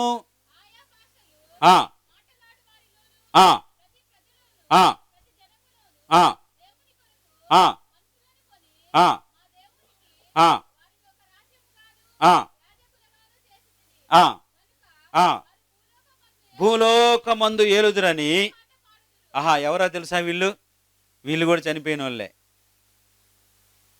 ప్రకటన గ్రంథం 5వ అధ్యాయంలో పరలోకం తెరవబడింది. పరలోకంలో మహామహుడు సింహాసనం మీద ఆసీనుడై ఉన్నాడు. ఆ సింహాసనం ఎదుట గొర్రెపిల్ల అయినటువంటి యేసుక్రీస్తు ప్రభువారు ఉన్నారు. ఆ గొర్రెపిల్ల ఎదుట 24 పెద్దలు ఉన్నారు. ఆ 24 పెద్దల చుట్టూ దేవదూతల సమూహం ఉంది. వారి చుట్టూ లెక్కింపజాలని అనేక మంది క్రైస్తవులు, దేవుని బిడ్డలు సంఘం ఉన్నారు. వారు చనిపోయిన వారే. వారు చనిపోయి పరలోకం వెళ్ళారు. కానీ వారేం చేస్తున్నారు? వారు పాట పాడుతున్నారు. వారు దేవుని స్తుతిస్తున్నారు. వారు దేవుణ్ణి ఆరాధిస్తున్నారు. దేవునికి స్తోత్రం చెప్పండి. వారు చనిపోయారు కానీ వారు పరలోకంలో ప్రభువుని ఆరాధిస్తున్నారు. ప్రభువుని నమ్ముకోనటువంటి అవకాశం ఉండి మారు మనసు పొందకుండా ఉన్నటువంటి ఒక వ్యక్తి, ధనవంతుడు, ధనం మీద ఆశ చూపించి మోహం చూపించి అవకాశం ఉన్నా కానీ ప్రభువు నమ్ముకోకుండా నిత్య నరకాగ్ని గుండానికి వెళ్ళి ఏడుస్తున్నాడు. కానీ యేసుక్రీస్తు ప్రభువారి యందు విశ్వాసం ఉంచినటువంటి వారు, అబ్బా, అది ఒక రచయిత రాశాడు దాని గురించి, ఆకులు వాడని లోకం అన్నాడు. అక్కడ ఆకులు ఉంటాయి కానీ అవి ఎప్పుడు వాడవంటండి. అది ఎలాంటి లోకం అది? సంవత్సరానికి ప్రతి చెట్టుకి 12 కాపులు. నేను ఇప్పుడు చూస్తే ప్రతి చోట అన్నీ కంకులు కొట్టేసి ఉన్నాయి. ఏంది, మొదటి పంట అయిపోయింది, ఇప్పుడు రెండో పంట మరలా వేస్తున్నాడు. మన రాష్ట్రంలో 2 పంటలు పండుతాయి, కానీ పరలోకపు రాష్ట్రంలో, పరలోకపు దేశంలో ఎన్ని పంటలనా? 12 పంటలు. 12 పంటలు పండేటువంటి దేశంలో అక్కడ బంగారం ఎట్టుంటుందో తెలుసా? ఒకవేళ ఇదే బంగారం ఫోన్ అనుకోండి, పరలోకంలో ఇదే ఫోన్ అనుకోండి, ఫోన్లో ఉన్న వాళ్ళు అవసరం లేదు, దేవుడు ఉంటాడుగా. ఇదే ఫోన్ అనుకుంటే ఈ ఫోన్ బంగారం లాగానే ఉంటుంది. అవతలలో కనబడతారు, యువతలలో కనబడతారు. ఏ క్రిస్టల్ క్లియర్ గోల్డ్. అలాంటి శ్రేష్టమైన బంగారపు లోకం.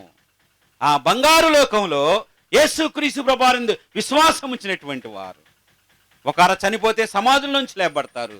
చనిపోకుండా యేసుక్రీస్తు ప్రభువారు మధ్యాకాశానికి వచ్చి కడబూర మ్రోగిస్తే ఆ బూర వినటువంటి వారందరూ కూడా పరలోకం వెళ్ళిపోతారు. అక్కడ మనం ఏం చేస్తాం?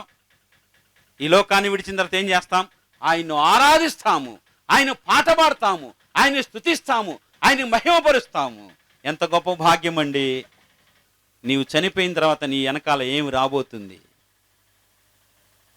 చనిపోయిన తర్వాత నీ జీవితం ఏమి కాబోతుంది? ఈ లోకాన్ని విడిచిన తర్వాత ఈ లోకంలో నువ్వు జీవించేది కొద్ది కాలమే. ఈ కొద్ది కాలంలో యేసుక్రీస్తు ప్రభువాన్ని అంగీకరించి మారు మనసు పొంది ఈరోజు ఆదివారం, మొదటి ఆదివారం, జనవరి 1 మొదటి ఆదివారం. ఇంకెన్ని ఉన్నాయి? 7 ఆదివారాలు, ఇంకా 52 ఉన్నాయి. ఈ 52 ఆదివారాలు ప్రభు సన్నిధిలో నీవు ఆరాధిస్తూ సంతోషంగా ఉంటే, ఒకవేళ 2026 సంవత్సరంలో ప్రభు వస్తే నీ మరణించిన తర్వాత నీ జీవితం ఏంటి? పరలోకంలో కొత్త పాట పాడతావు, ప్రభుతో ఉంటావు. కానీ ఒకవేళ ప్రభువుని అంగీకరించకపోతే ధనవంతుల్లాగా ఏడుస్తుంటావు. నీ జీవితం తర్వాత నీ కార్యాలు ఏమిటి? తలవంచుని ప్రార్థన చేద్దాం.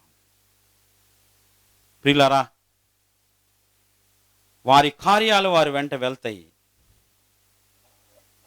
దొర్కా అనేటువంటి ఒక సహోదరి ఉంది, అపోస్తుల కార్యాల్లో మీకు తెలుసు కదా.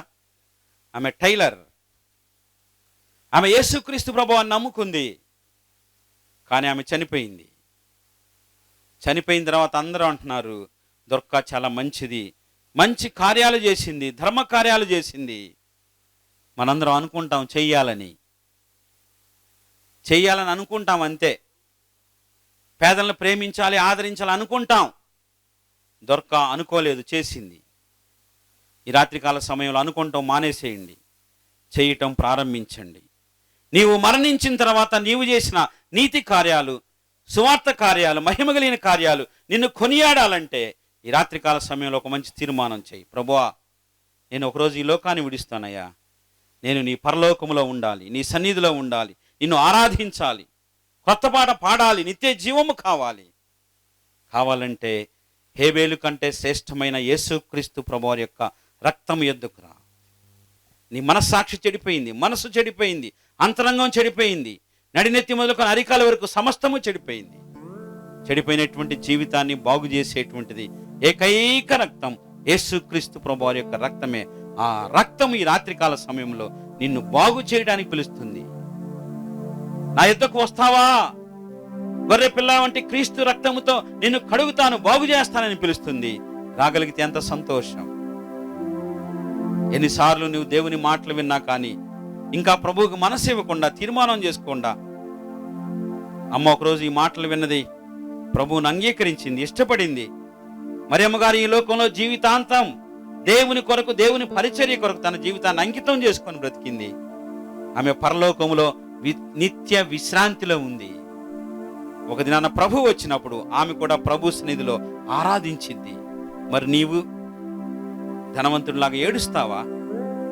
యేసుక్రీస్తు ప్రభువుని నమ్మి రాత్రికాల సమయంలో పరలోకంలో ప్రభువుని స్తుతించి ఆరాధిస్తావా? నిర్ణయం నీకే సుమా. ఆలోచన చేయమని, ఒక మంచి తీర్మానం చేయమని దేవుని బిడ్డగా, సహోదరుడుగా మిమ్మల్ని బ్రతిమాలుచున్నాను. మా ప్రభువా, మీకు వందనాలు. పరిశుద్ధాత్మ దేవుడు బోధించిన బోధ, యేసుక్రీస్తు ప్రభువారు బోధించిన బోధ, మారు మనసు పొంది సువార్తను నమ్మండి. ఈ రాత్రికాల సమయంలో ఈ మాటలు అందించి ఉండగా తండ్రి ప్రభా, మరి అమ్మగారి యొక్క నిర్యాణం అనేక మందికి మారు మనసు రక్షణ కొరకు నడిపించమని, ఈ మాటలను ముద్రించి తండ్రి ప్రభా వారి యొక్క హృదయాల్లో ఫలింప చేయమని, మీ దాసుడు అబ్రహాం గారు తల్లి పట్ల ఉన్నటువంటి ప్రేమను, సంఘం పట్ల ఉన్నటువంటి ప్రేమను, ఆ ఊరు తండ్రి ప్రభా వారి పట్ల ఉన్నటువంటి ప్రేమను అనేక విధాలుగా తండ్రి ప్రభా వారికి స్వార్థ ప్రకటించడానికి అవకాశం ఇస్తుండగా ఆయన పరిచయం దీవించి ఆశీర్వదించమని, ఈ పరిచయంలో పాల్గొన్న ప్రతి ఒక్క సేవకుణ్ణి, అనేక మంది దాసులను తండ్రి ప్రభ దీవించి ఆశీర్వదించమని, ఈ రాత్రి కాలంలో తండ్రి ప్రభ మరణానంతర జీవితం మా జీవితం ఆరాధనా జీవితముగా ఉండే భాగ్యం దయచేయమని యేసుక్రీస్తు ప్రభు వారి అమూల్యమైనటువంటి నామములో స్తోత్రం చెల్లించి ప్రార్థించి అడిగి వేడుకొనుచున్నాము తండ్రి. ఆమేన్. మీ అందరికీ వందనాలు.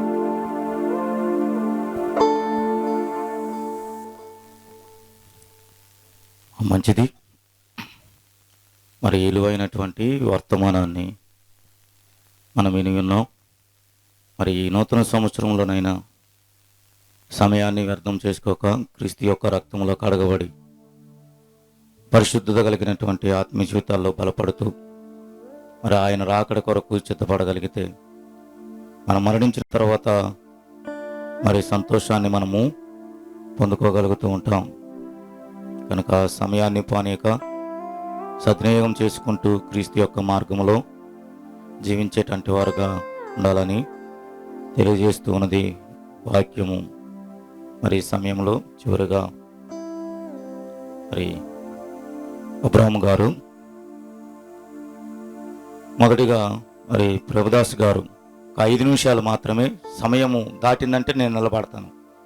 వారు కూడికైనా కానీ సమయం లేదు కనుక మరి అబ్రహాం గారు, ప్రభుదాస్ గారు, మరి అనక మరి మరో సేవకుడు ఉన్నాడు, వారు చివరి ప్రార్థన చేస్తారు.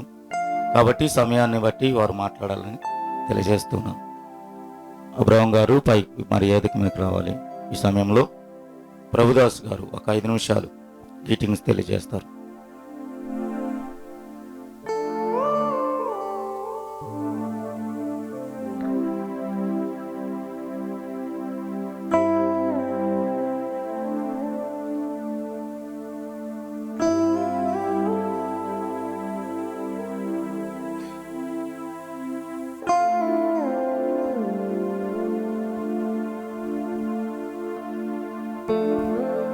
దేవునికి స్తోత్రం. ప్రభునామంలో మీ అందరికీ నా హృదయపూర్వకమైన వందనాలు తెలియజేసుకుంటూ ఉన్నా. తల్లిగారు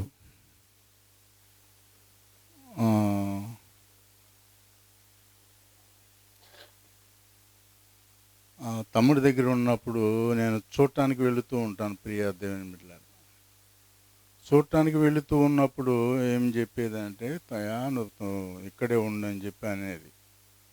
అయితే నేనేమంటానంటే, నేను ఇంటికి వెళ్ళి వస్తానేమో, డైలీ వస్తాలే ఇంటికి, ఇక్కడికి అబ్బాయి కాడికి, నీ కాడికి అని చెప్పి అన్నాను అనమాట. తర్వాత ఏం జరిగిందంటే, అకస్మాత్తుగా సడన్గా నర్సపేట తీసుకుపోయాడు తల్లిని. నర్సపేట తీసుకుపోయాడు. అక్కడి నుంచి వచ్చారు. ఇక తల్లిగారు చనిపోయారు. ఇక ఆ రాత్రి వెంటనే, అంటే పెద్ద టైమే లేదు, గంటల టైమే.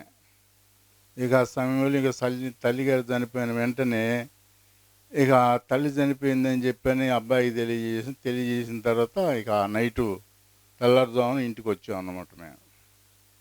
కానీ ఇంకొక విషయం ఏంటంటే, మా తల్లి ఏ కాడికి మమ్మల్ని బాగా ప్రేమించి ఉన్నది.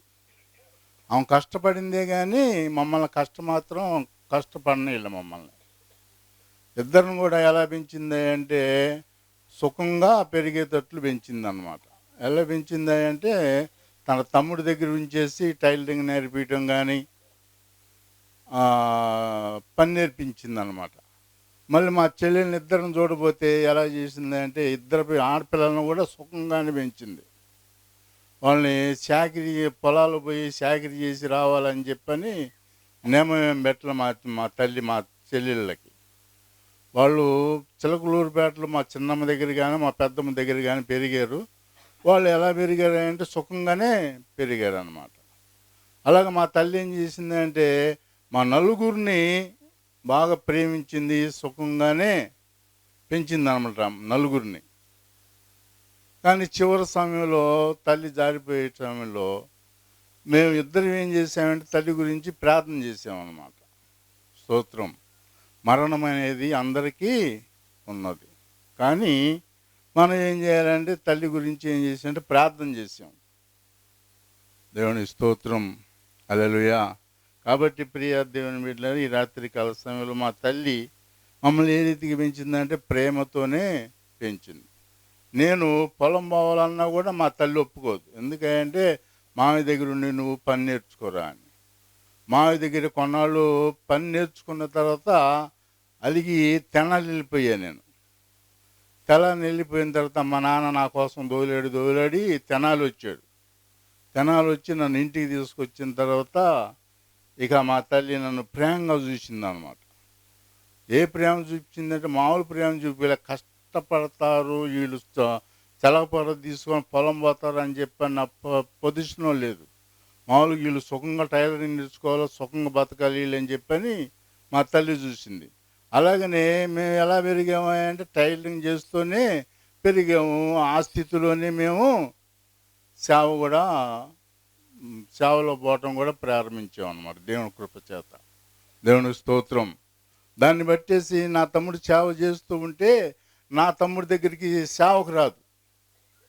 అమ్మ ప్రార్థన పోతారా అమ్మ అంటే, అరే నువ్వు చేసే సేవ నువ్వు చేసుకోరా, నేను లోదరణ సేవకి వెళ్ళి నేను లోదరణ సంవత్సరంలోనే ఉంటామని నా తల్లి.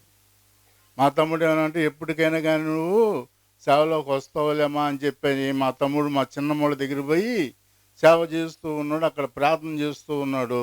చిన్నగా ఏమైపోయిందంటే నా తల్లి మా తమ్ముడి దగ్గరికి వెళ్ళటం అలవాటు అయిపోయింది. దేవుని స్తోత్రం.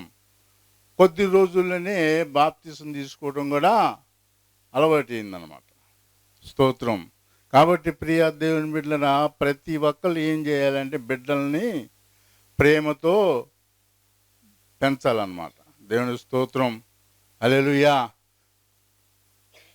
ఈ రాత్రికాల సమయంలో ప్రియ దేవుని బిడ్డలారా, మా తల్లి జ్ఞాపకార్థ కూడికి అందరికి మీరు వచ్చినందుకు మీ అందరికి వందనాలు తెలియజేసుకుంటూ ఈ సమయాన్ని ముగిస్తూ ఉన్నాం. దేవుడు తన మాటలు దీవించును గాక. మంచిది.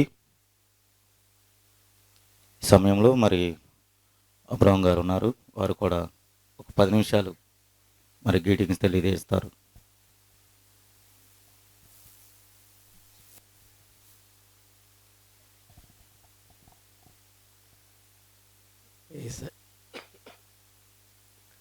యేసయ్య నామములో కూడి వచ్చిన మీ అందరికీ వందనాలు. అందరు బాగున్నారా? ఊరు వాళ్ళంతా బాగున్నారా? మా ఊరు వాళ్ళంతా బాగున్నారా? నేను ఎలా ఉన్నాను? స్తోత్రము. ఇహలోక బంధాలు మరచి నీ ఎదుటే నేను నిలిచి, ఇహలోక బంధాలు మరచి నీ ఎదుటే నేను నిలిచి,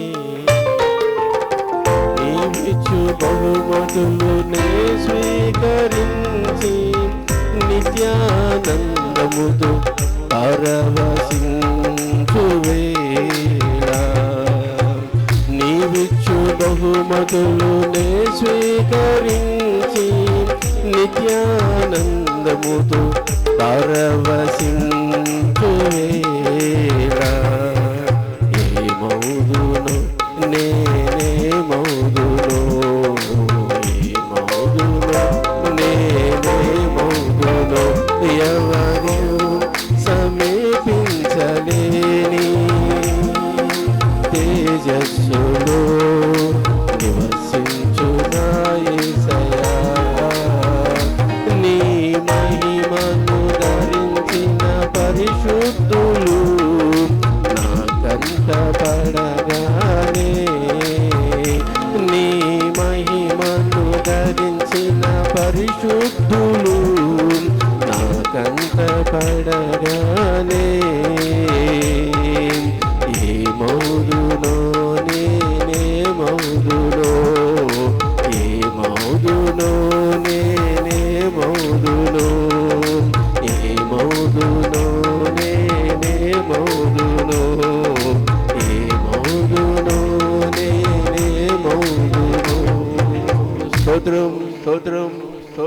ద లార్డ్.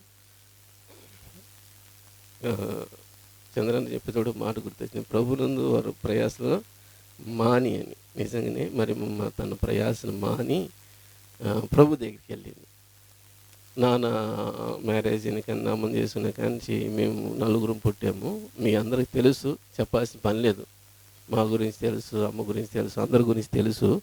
నలుగురం పేటలోనే పెరిగాం. నలుగురం పేటలోనే అమ్మ పెంచింది. ఇక్కడ పొలం పని చేసుకుంటూ, కూలి పని చేసుకుంటూ పిల్లలు ఇబ్బంది పడతారు అని పేటలో పెంచింది, మామయ్య దగ్గర, అమ్మమ్మ దగ్గర. అందరం అక్కడనే పెరిగాం. అట్లాగా మమ్మల్ని అయితేనేమో సుఖంగా ఉండాలని, కష్టపడకూడదని, 10 మంది మా కాడికే వచ్చి పని చేయించుకునే స్థితిలో ఉండాలని, మేము ఒకరి దగ్గరికి వెళ్ళకుండా ఉండాలని ఆమె ఆశ. అందుకని ఆమె కష్టపడింది, మమ్మల్ని సుఖపెట్టింది. ఆమె కష్టజీవి, కష్టపడింది, బాగా కష్టపడింది. మీ అందరికి తెలుసు, చెప్పాల్సిన పని లేదు. ఆ రకం కష్టపడి మమ్మల్ని పెంచి ఆమె పిల్లల యొక్క పరిచర్యలు చూసి ఆ పరిచర్యలో పాలుభాగస్తురై ఈ లోకయాత్ర ముగించిందమ్మ. ఒకరోజు ఉపవాస ప్రార్థనలో సంఘం అందరి కోసం ప్రార్థన చేస్తా, కోరుకోండి, ఏం కోరుకుంటే యేసయ్య దాన్ని ఇస్తాడు అని చెప్పాను. అందరూ ప్రార్థన చేసుకుంటున్నారు. ఓ చెల్లి నాకు కారు కావాలని కోరుకుంది, దేవుడు కారు ఇచ్చాడు. ఆ విధంగా ఉపవాస ప్రార్థనలో ఎవరు ఏం కోరుకుంటారో అవన్నీ వాళ్ళకు వస్తూ ఉంటే వాళ్ళు అలా దీవించబడతా ఉంటారు. అమ్మ ఒకరోజు ఆ ఉపవాస ప్రార్థన అయిపోయినాక, నువ్వు అందరినీ కోరుకోమన్నావు కదా, నేనేం కోరుకున్నాను తెలుసా అంది. ఏం కోరుకున్నావు అన్న. ఏం కోరుకున్నా అంటే చెప్పు, ఏం కోరుకున్నా అంటే నీ మనసులో కోరుకున్నది నాకేం తెలుసు అన్న. నేను యేసయ్య గారిలాగా వాడుకోవాలని కోరుకున్నాను అంది. గట్టి స్తోత్రం చెప్పండి. అంత కాకపోయినా ఆమె ఆశ అది, ఆమె కోరిక అది. దేవుని మహాకృపను బట్టి దేవుడు పరిచర్యలు బలంగా వాడుకుంటా ఉన్నాడు. విజయవాడలో పరిచర్య ప్రారంభించాం, హైదరాబాద్లో పరిచర్య ప్రారంభించాం, చిలుకలపేట పరిచర్య ఉంది, కోలపూడి పరిచర్య ఉంది. ఆరాధన ఛానల్లో ప్రతి గురువారం మధ్యాహ్నం 1 నుంచి 2 వరకు టీవీలో పరిచర్య వస్తుంది. 2018 నుంచి నేటికి వస్తూనే ఉంది. దేశం అంతా దేవుడు ఆత్మీయ పిల్లల్ని ఇచ్చాడు. దేశం అంతా మంచి సర్కిల్ని ఇచ్చాడు. ఎటు పోయినా నాకంటూ కొంతమంది ఉన్నారు. హైదరాబాద్ పో, విజయవాడ పో, చెన్నై పో, ఎటన్న పో, కొంతమంది ఉన్నారు. అది యేసయ్య కృప. తల్లిగా నా కోసం అమ్మ కోరుకున్న కోరిక అది. గట్టిగా స్తోత్రం చెప్పండి. మీరు మీ పిల్లల కోసం బాగా ప్రార్థన చేయండి. మీ పిల్లలు గొప్పోళ్ళు కావాలని ప్రార్థన చేయండి. ఖచ్చితంగా మీ పిల్లల్ని దేవుడు దీవిస్తాడు, మీ ప్రార్థన ఆలకిస్తాడు. మీ భర్తల కోసం ప్రార్థన చేయండి. మీ భర్తలు మారుతారు, నిత్య జీవంలో ఉంటారు. అమ్మది ఇది జ్ఞాపకార్థ కోట కాదు. మేము ఎప్పుడు మర్చిపోము అమ్మని. ఎందుకంటే ఆమె కష్టపడి మమ్మల్ని ఎంత చేసింది, మేము ఎట్లా మర్చిపోతాము అని మర్చిపోము. ఆమెను మర్చిపోలేదు. ఇది స్తుతి కూటం. చెప్పండి, ఏం కూటం? స్తుతి కూటం. అమ్మ పరలోకంలో ఉంది కదా, పరలోకంలో ఉంది కాబట్టి స్తుతి కూటం. అమ్మ రేపు యేసయ్య దగ్గర ఏం చేస్తున్నా, బహుమానాలు తీసుకుంటుంది. బహుమానాలు ఏం చేస్తుంది చెప్పండి? తీసుకుంటుంది. ఆమెకు వచ్చిన డబ్బులు నాకు ఇస్తూ ఉంటుంది. నేను సేవలో ఖర్చు పెడతా ఉంటాను. అందరికంటే నాకే ఎక్కువ ఇచ్చింది అమ్మ. స్తోత్రం. అమ్మ ఇచ్చిన డబ్బులని నేను సేవలోనే ఖర్చు పెట్టాను. అవన్నీ పరలోక రాజ్యం వెళ్ళి ఆమెకి అక్కడ పరలోక రాజ్యం యేసయ్య బహుమానాల రూపంలో ఆమె యొక్క సంపాదనని ఇస్తాడు. భూలోకంలో ఆమెకంటూ మంచి పిల్లల్ని ఇచ్చారు. ఆమెకు బాగలేనప్పుడు అన్నీ అసలు ఏ కొరత లేకుండా చూసుకునే భాగ్యం, ఆ మనసు దేవుడు మాకు ఇచ్చాడు. మేము చూసుకున్నాం. అమ్మకి ఏ లోటు లేదు. భూలోకంలో ఆమెకి ఏ లోటు లేకుండా చూస్తున్నాం. ప్రశాంతంగా నా పిల్లలు నన్ను చూడరేమో నా దిగులు లేదు. ఆమెకి విచారం లేదు, బాధ లేదు, రూపాయి దాచుకోవాలన్న ఆలోచన లేదు ఆమెకి. కారణం ఏంటంటే ఆమె పిల్లలు చూడరన్న అనుమానం కానీ దిగులు చింత లేదు. ఆమెను అలా మేము చూసుకున్నాం. కనుక ఆమె ఏం చేసిందంటే దాచుకోకుండా అన్నీ ఇస్తే ఇచ్చినన్ని నేను సేవలో ఖర్చు పెడితే అవన్నీ పరలోక రాజ్యాలని యేసయ్య కాడ ఆమె బహుమాన రూపంలో రేపు తీసుకోబోతుంది. యేసయ్య గారు పడుకున్నారు. ఇహలోక బంధాలు మరచి నీ ఎదుటే నేను నిలచి నీవిచ్చు బహుమతులు నే స్వీకరించి నిత్యానందముతో పరవశించు వేళ ఏ మౌనమో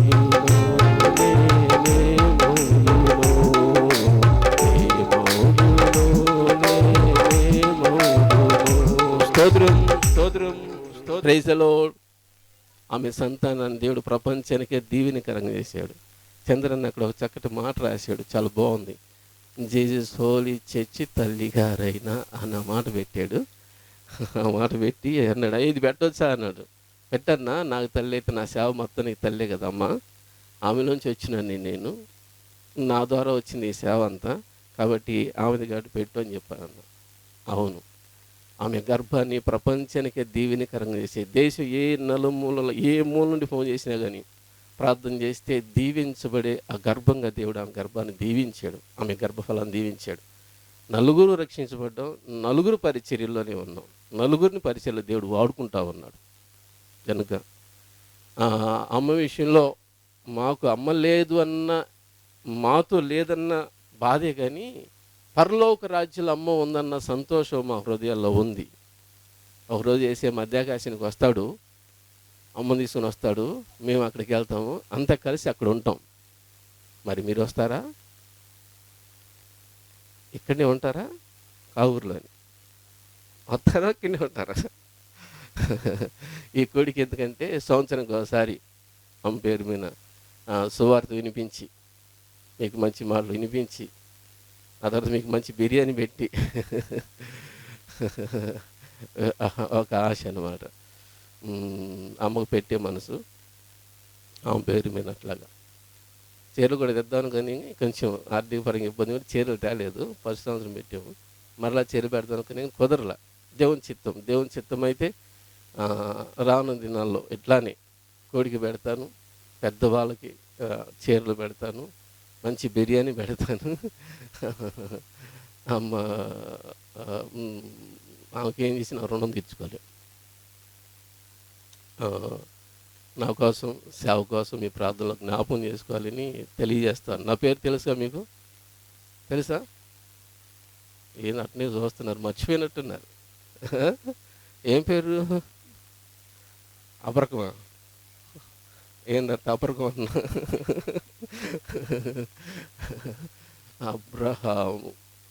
అబ్రహం ఎట్లా అన్నా పర్లేదు, మనతో మనమేగా. కాబట్టి నా కోసం మీరందరూ ప్రార్థన చేయాలని ప్రేమతో తెలియజేస్తా ఉన్నాను. ఈ సమయం ఇచ్చిన స్థానిక దైవజనులకి వందనాలు తెలియజేస్తా ఉన్నాను. యేసుదాస్ గారికి వందనాలు, తర్వాత నతనయ్య గారికి వందనాలు, అబ్రహం గారికి, అన్నకి ప్రత్యేకంగా మన మధ్యాహ్నంకి వచ్చి చంద్రన్న మంచి సందేశం అందించాడు, అన్నకు వందనాలు తెలియజేస్తా ఉన్నా. అన్న కోసం కూడా ప్రార్థన చేయండి. ప్రతి సంవత్సరం వచ్చి మనకు మంచి సందేశం అందిస్తాను. ఇది 3వ సంవత్సరం 3వ సందేశం అన్నావునా? 3వ సందేశం, మంచి సందేశం అందిస్తాను. అందుకోసం కూడా మీరు ప్రార్థన జ్ఞాపకం చేసి, నేను ఆహ్వానించిన పిల్లలు తమ్ముడు రాజేష్ ఎంత దూరంలో ఉన్నా, ఎంత బిజీ ఉన్నా, అయ్యా ఇట్లా మీటింగ్ ఉందంటే నేను వస్తానంటాడు, వచ్చి మంచి సంగీతాన్ని అందిస్తాను. తమ్ముడు రాజేష్కి, ప్లాడీ ప్లే చేసిన బ్రదర్కి వందనాలు తెలియజేస్తా ఉన్నాను. స్థానికంగా ఇక్కడ టెంట్ల విషయంలో అన్ని విషయాల్లో సహాయం చేసిన ప్రతి యవన బిడ్డకి ప్రత్యేకమైన వందనాలు తెలియజేస్తా ఉన్నాను. మీ అందరికీ మరి మా చికెన్ బిర్యానీ పంపించింది, పరలోకంలోని చికెన్ బిర్యానీ పంపించింది. అందరు చక్కగా చికెన్ బిర్యానీ తినండి, నా కోసం ప్రార్థన చేయండి. రానున్న దినాల్లో ఇంకా మంచిగా మనం జరిపించుకుందాం. అందరికీ వందనాలు. ఈ సమయాన్ని దేవుని సేవకులకి ఇస్తామండి.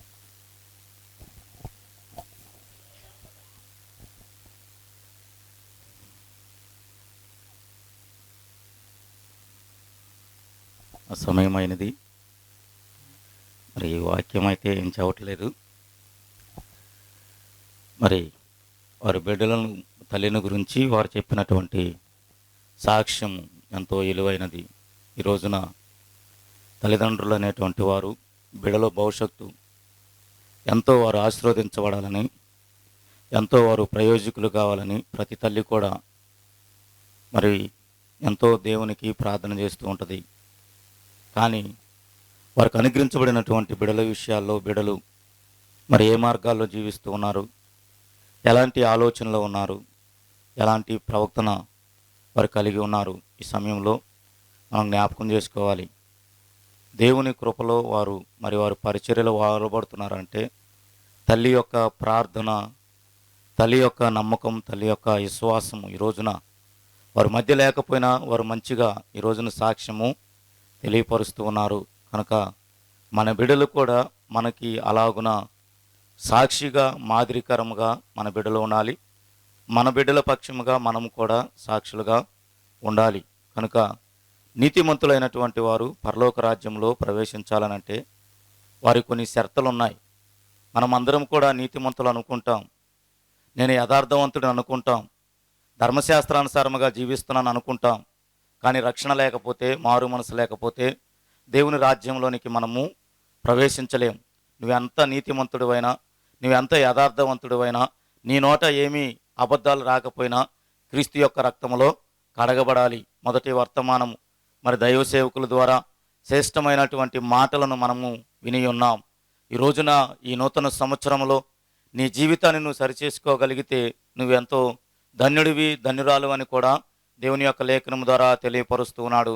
కాబట్టి ఇంకా కూడా మనం అజ్ఞానులుగా కాకుండా జ్ఞానులుగా మన జీవితాలను మనం సరిచేసుకొని మనం క్రీస్తు యొక్క రక్తంలో కడగబడి ఆయన రాకడ కొరకు సిద్ధపాటు కలిగినటువంటి వారముగా ఆయన రాజ్యములో సంతోషముతో ఆయన మహింపరిచేటువంటి వారముగా ఉండాలని తెలియజేస్తూ దేవుడి కొద్ది మాటలు దీవించి ఆశీర్వదించి బలపరచునుగాక. ఆమేన్. ఈ సమయంలో మన మధ్య ఉన్నటువంటి పాస్టర్ గారు ప్రార్థన చేస్తారు. దీవెనతో సెలవు తీసుకుందాం. అబ్రహాం గారు ప్రార్థన చేసుకుందాం. మంచి సాక్ష్యాలు విన్నాం, కుమారుల సాక్ష్యాలు. నేను ఒక మాట చెప్తున్నాను, నన్ను కూడా తల్లి చాలా ఆత్మీయంగా ప్రేమించేది. తల్లిదండ్రులు బిడ్డలు ఉన్నత స్థితిలో ఉండాలంటే దానికి కారణం ఎక్కువ నేను వాక్యాలు కూడా చెప్తా ఉంటాను. తల్లి పాత్ర చాలా ప్రాముఖ్యమైనది. ఉన్న స్థితిలో బిడ్డలు లేరు అంటే దానికి కారణం తల్లిదండ్రులు. మొదటగానే చెప్తూ ఉంటారు, తల్లిదండ్రులే కారణం. వారి ప్రార్థన, వారి యొక్క పెంపకం. అందుకే నేను అంటాను పెంపక లోపం. మరి తల్లి గురించి, కుప్పుల మరియమ్మ గారి గురించి, కుమారులు, కూతుర్లు మంచి సాక్ష్యం విన్నాం. కానీ తల్లిదండ్రులుగా పెద్దలుగా ఉన్నవారికి నా సలహా, తల్లి ఎలాగైతే సాక్ష్యాన్ని పొందుకొని చెప్పిన అబ్రహాం ప్రపంచానికి ఆశీర్వాదకరమైన గర్భమని, దేవుని స్తోత్రం. మరి మీకు కూడా అటువంటి ఆశ కలగాలి. నా బిడ్డలు ప్రపంచానికి, కావురికే కాదు ప్రపంచానికి దీవెనకరంగా ఉండాలి. కనుక ఆ రీతిగా మీరు కూడా మీ బిడ్డల్ని పెంచి తదుపరి మీ గురించి కూడా అటువంటి శ్రేష్టమైన సాక్ష్యాన్ని ఇచ్చే విధంగా మీరు సిద్ధపడాలని మరి మమ్మల్ని జ్ఞాపకం చేసుకుంటాం మనం. అందుకే నీతిమంతులు జ్ఞాపకం చేసుకున్నట ఆశీర్వాదకరం. కనుక ఆశీర్వాద ఫలముతో మనం దీవించబడి బిడ్డలు ఆ విధంగా సిద్ధపరచాలని తెలియజేస్తున్నాం. ప్రార్థన చేసుకుందాం. మహాపరిశుద్ధుడా, గొప్ప తండ్రి, మీకు స్తుతులు చెల్లిస్తున్నాం. తల్లిగారిని జ్ఞాపకం చేసుకుని ఏర్పాటు చేయబడిన ఈ 3వ మా తండ్రి జ్ఞాపకార్థ కూడికలో ఈ దాసులు పెట్టుకొని మరి శ్రేష్టమైన వర్తమానాన్ని కుమారుల ద్వారా మంచి సాక్ష్యాన్ని మీరు అనుగ్రహించినందుకు స్తోత్రాలు. నీతిమంతురాలని జ్ఞాపకం చేసుకుని మృతులందు మాట్లాడుచున్నదని హెబ్రీ పత్రికలో రాయబడినట్టుగా మరి మమ్మ ఇంతవరకు మాతో మాట్లాడుతూ వచ్చింది. నేను నా జీవితాన్ని ముగించుకుని వెళ్ళాను, నా జీవితం ఎలాగుందో, నా కుటుంబాన్ని ఏ విధంగా సిద్ధపరుచుకున్నాను, మరి మీ పరిస్థితి ఏంటని హెచ్చరికగా మా తల్లి ఒక శ్రేష్టమైన సాక్ష్యం కలిగి, దేవా మా తండ్రి ఉన్నతమైన కృపొందుకొని భూమి మీదని రక్షణ పొందుకొని బిడ్డలను శ్రేష్ఠులుగా సిద్ధపరిచి శ్రేష్టమైన స్వాస్థ్యాన్ని పొందుకొని ఆ శ్రేష్ఠుల స్వాస్థ్య భాగములు నీ దాస్తురాలు కూడా ఆ కోవలు దేవా మాత్రం ఆ వంతులు నీ సన్నిధిలో ఆనందిస్తూ ఉంది. పరమందు పరిశుద్ధాత్ముడ తల్లిగారిని బట్టి మీకు స్తుతులు చెల్లిస్తూ ఉన్నాం. కుమారుల్ని, కూతుర్లని, కుటుంబాన్ని సిద్ధపరిచిన విధానం తండ్రి మీకు స్తోత్రాలు. అటువంటి సాక్ష్యాలు కలిగి ప్రతి తల్లి, ప్రతి తండ్రి బిడ్డలను నీ కొరకు పెంచేవారుగా, శ్రేష్ఠులుగా పెంచేవారుగా, చనిపోయిన తర్వాత బిడ్డల ద్వారా మంచి సాక్ష్యాన్ని పొందుకునేవారుగా ప్రతి ఒక్కరూ ఈ మరియమ్మ ద్వారా దేవా హెచ్చరిక చేయబడిన వారందరూ తల్లిదండ్రులు ఆ విధంగా సిద్ధపడటానికి కృపనివ్వండి. అలాగే మన బిడ్డలు కూడా తల్లిదండ్రులు అయిన వారు, తల్లిదండ్రులు కాబోతున్న వారు దేవా మా తండ్రి బిడ్డలను శ్రేష్ఠులుగా దేవా మంచి సాక్ష్యాన్ని కలిగి జీవించేవారుగా ఉండడానికి కృపనివ్వండి. మరి తల్లిగారి ప్రేమించిన కుటుంబం కొరకు ప్రార్థన చేస్తున్నాం. ప్రభుదాస్ అన్న, వదినమ్మ, బిడ్డల కొరకు దీవించండి. అబ్రహాము దేవా తన ఆత్మీయ కుటుంబం కొరకు, తన ప్రపంచ దర్శనం పరిచర్యకు, జీసస్ హోలీ మినిస్ట్రీ పరిచర్యల కొరకు ప్రార్థన చేస్తున్నా దీవించండి. పెద్దక్క దేవా మా తండ్రి ప్రభా తన బావగారి కోసం బిడ్డల కొరకు ప్రార్థన చేస్తున్న వారిని దీవించండి. కృష్ణవేణి తన భర్త బిడ్డలను మీరు దీవించండి. ఆత్మీయ కుటుంబం వచ్చిన ప్రియులందరి కోసం ప్రార్థన చేస్తున్నా దీవించండి. మా ప్రియ దైవజనులందరిని బట్టి వందనాలు స్తోత్రాలు చెల్లిస్తున్నాం. ఈ నూతన సంవత్సరంలో దేవా మా తండ్రి అడుగుపెట్టే కృప మా అందరికి ఇచ్చారు, మీకు స్తోత్రం. ఈ సంవత్సరంలో అధికమైన కృపలతో ప్రతి కుటుంబం దీవించమన్నట్లు కృపనివ్వండి. జ్ఞాపకం చేసుకుంటాను ఈ కుటుంబానికి దేవా మా తండ్రి నీతిమంతుని యొక్క ఫలము మీరే కాక మేము కూడా ఆ తల్లిగారి సాక్ష్యాన్ని విని దేవా మా తండ్రి అలాగూ దేవా మా తండ్రి బిడ్డలను సిద్ధపరచాలని, దేవా బిడ్డలకు మంచి సాక్ష్యం చెప్పే విధంగా జీవితాలు ఉండాలని కుమారుల సాక్ష్యం ద్వారా లేఖనాల ద్వారా మీరు మాట్లాడినందుకే వందనాలు చెల్లిస్తూ ఈ కూడిక ఆరంభం ముగింపు వరకు నడిపించినందుకే స్తుతులు చెల్లిస్తూ బహుగా మా తండ్రి ఈ కుటుంబ బిడ్డలను మీరు ఆశీర్వదించమని, తల్లిగారి సంతతి మీద ఇంకనూ నీ ఆత్మ నుంచి ప్రపంచానికి కుటుంబం అంతటిని ఆశీర్వాదకరంగా చేశారు. ఇంకనూ బహుగా దేవా మా తండ్రి ప్రపంచానికి దీవునికరంగా మీ ప్రియులను మీరు ఆశీర్వదించమని తల్లిగారిని జ్ఞాపకం చేసపడేసిన నీ కూడికను బట్టి వందనాలు చెల్లిస్తూ చేరి కూడిన సంఘం అంతటిని బట్టి మీకు స్తోత్రాలు చెల్లిస్తూ యేసుక్రీస్తు నామమున ప్రార్థించి వేడుకొనుచున్నాను తండ్రి, ఆమేన్. ప్రభు ప్రార్థన చెప్పుకున్నాం. పరలోకమందున్న మా తండ్రి, నామం పరిశుద్ధపరచబడునుగాక, రాజ్యం వచ్చునుగాక, నీ చిత్తం పరలోకమందు నెరవేర్చినట్లు ముందు నెరవేరునుగాక. మా ఇందుని హారుడు మా దాయిత్యం, మా లాభం చేసిన వాళ్ళని క్షమించిన ప్రకారం క్షమించము, చోదన లేక కీళ్ళని తప్పించము. రాజ్యము శక్తియు మహిమయు నిరంతరం నీవై ఉన్నావు తండ్రి, ఆమేన్. మన తండ్రి అయిన దేవుని నుండి, ప్రభు అయిన యేసుక్రీస్తు నుండి, పరిశుద్ధాత్మిక అనన్య సహవాసము కూడి వచ్చినటువంటి మీకును, వారి యొక్క కుమారులు వారు చేస్తున్నటువంటి పరిచర్య సేవలు దేవుడు తోడుగా ఉండి బలపరిచి బహుగా వాడుకొని అనేక మందికి సాక్షులుగా ఉద్దెలింప చేయునుగాక, ఆమేన్. మరి